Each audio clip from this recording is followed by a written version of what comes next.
It'll be funny if it rains tomorrow and this all gets washed away. With any artwork, you don't really get too attached to any one thing, and it's really more the process that matters.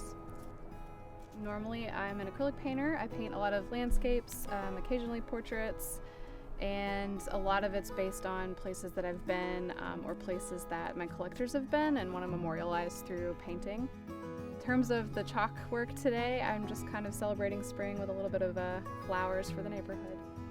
What I'm hoping is that if I get like a good background in, I can still go over the top of it with some of this brighter stuff. I think that works. The chalk is really loose. It's a lot of pigment really loosely bound together, and if I blow on it, I've just like spread it all around.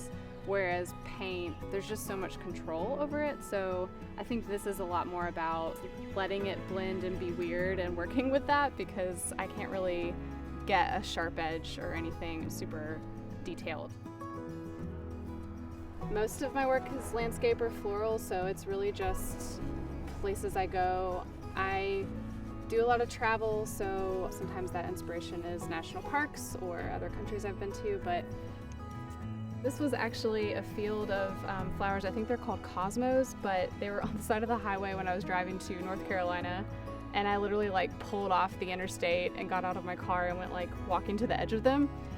So I've just held on to that photo for a long time, and I thought this was the perfect time to kind of pull it back out and use it as a reference. I think it's just really part of the spirit of Dogwood Arts and what they're doing with Chalk Walk.